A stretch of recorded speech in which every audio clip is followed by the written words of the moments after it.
Should you buy No Rest for the Wicked? Well, in today's video, we're going to be looking at everything we know about the game so far before the game has been released. We're going to be looking at things that we know about the gameplay, things that we know about the development process, all sorts of things, good news, bad news, things that might affect the game, things that might make it great, and ask ourselves if this is a game that's for you and something that you want to be spending your money on. Let's get right into it. The first thing that I want to talk about is the actual gameplay, the combat, what you're going to be doing inside of No Rest for the Wicked. Now, what we do know about it, and we know actually quite a bit. We know that the game is going to be your action RPG, which is your typical Diablos, your Last Epochs, things like that. We also know that they're combining not just this aspect of your typical ARPG where you're going in, you're killing mobs, you're getting a ton of loot, but they're combining it with Dark Souls-like combat, where you're going to have these weighty animations, you're going to have your dodges, you're going to have your stagger bars. We know quite a bit about the combat. Now, personally, I love the Dark Souls combat system. I feel like it's a really engaging form of combat that mixes like that challenging aspect with that skill as well. You feel like you're outplaying your enemy, not just leveling up stats to win. And that personally, I love. And so when I play ARPGs, typically I find that they're not as engaging in their combat, but I do love their loot systems. I love going and mowing down rows of mobs to get all this awesome loot and deciding what build I want to do and upgrading my skill trees and things like that. I do like those mechanics, but I don't typically like the lack of challenge and skill in the ARPG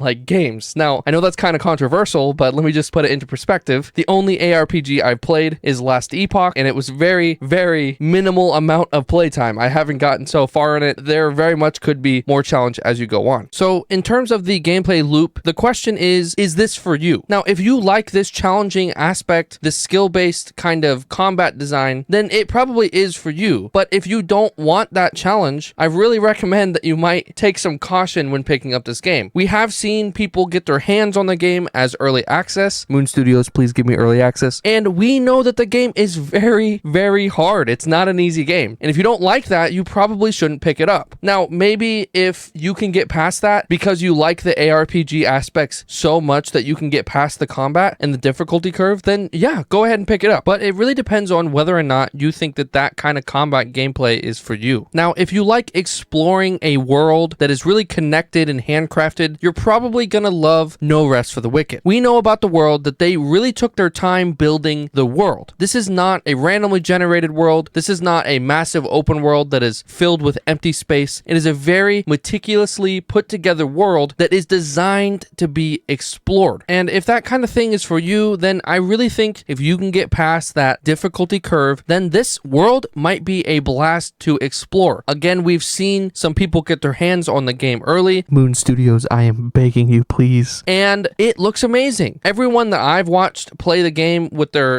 again, early access, they just love exploring the world. They found all sorts of secret chests and secret pathways and different ways to get to the same location, but there's all sorts of branching paths. It's beautiful. On top of that, the world itself looks like a painting. It is absolutely gorgeous, but also it is fun to explore, where you're going to be encouraged to go out of the main path and look around. And if that is for you, then this game might very well be right up your alley. Now, personally, I would much, much rather have a world that is meticulously put together and a smaller world than a massive open world that is filled with nothing but blank space. I love it when a designer comes and puts their own work and hard effort and creativity into a world that is rewarding to explore, that encourages you to explore. I don't want some, navigation marker telling me where to go in an open world that is full of nothing but empty space. That's my personal opinion. I know I am real excited for this game, but that's not to say that there isn't concerns. Now, in order to talk about the concerns that I have, we need to discuss the story and the roadmap that was shown to us by the developers. The story is set in 841, and there are rumors about a plague returning known as the Pestilence. You play as a Sarim, which I'm not sure if I'm pronouncing that right, but it's a member of some ancient sect that's devoted to actually stopping the plague. You go and board a ship to go to the backwaters called Isola Sacra. Now, when you're on that ship,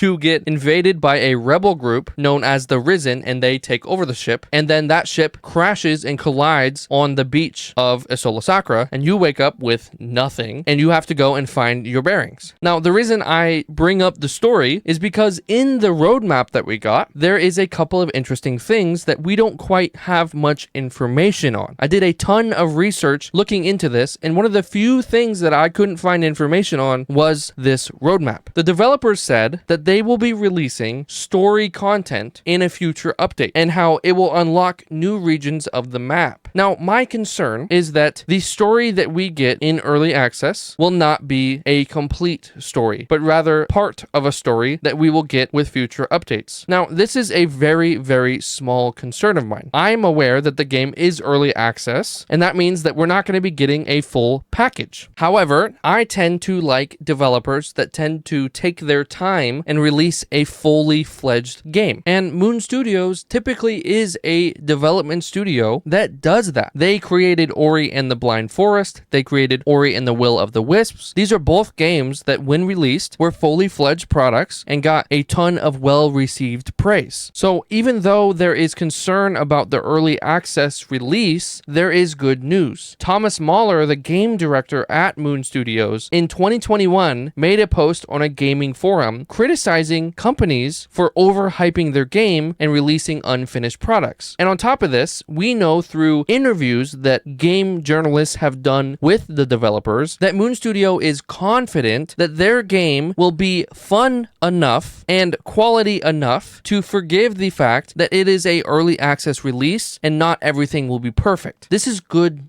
news. They're telling us, yes, the game is going to be early access, but it's okay because we're confident in the product that we made, that you will enjoy it, and that this is the best way that we could release the game. This game, No Rest for the Wicked, is a much larger project than their previous games. And so they came to the conclusion early access is what was best. And with this level of confidence, this sounds great, and it really kind of mitigates that concern of mine. However, if we're thinking skeptically, in the past, there have been games that have said things like this and been released and not had a good product to play when it was released in early access. Many companies nowadays tend to release unfinished products because they know people will buy them and then fix the game as we go. And we know that that is not good. Most gamers don't like that. I being one of them. There is a little bit of concern, but it seems like they truly do believe that this is the best route for them. And so yes, I'm concerned, but I mostly am kind of convinced. Now, if they had a worse track record of releasing crappy games, I might just say, listen, man, this isn't good. But we know that they have a great track record of releasing quality games. Now, there is a ton of other information that we know about the game that we could go into mad detail about because they have shown us a lot as the game gets closer to the release. But this video isn't for that. I do plan on making a video diving into everything that we know about the game, and if you want to see that, let me know. But this video is asking ourselves, is this game for you? Well, if you like action RPGs where you kill a bunch of mobs, get a bunch of randomized loot, and then get to make your build, paired with a decent story and Souls-like combat with challenge involved and skill involved, then yes, this game is going to be for you. On top of that, you have a world that is great to explore. You have a developer that clearly loves this game and has passion for it and clearly wants to make a good product for its customers. Then yes, I think you should buy this game. Personally, I am very excited about this game. This game looks like a top tier game, and really, in all of the research I've done, I haven't found anything that's really concerning. Nothing has stuck out to me that says, oh man, this game is gonna flop. I've only seen such amazing things about this game, such passion coming from this development studio. So should you buy No Rest for the Wicked? Yes. But again, that's my opinion. What's your opinion? What do you think about this game? Are you excited for it? Please let me know in the comments because I love to have conversations with y'all. You guys have a wonderful day. A Carson out.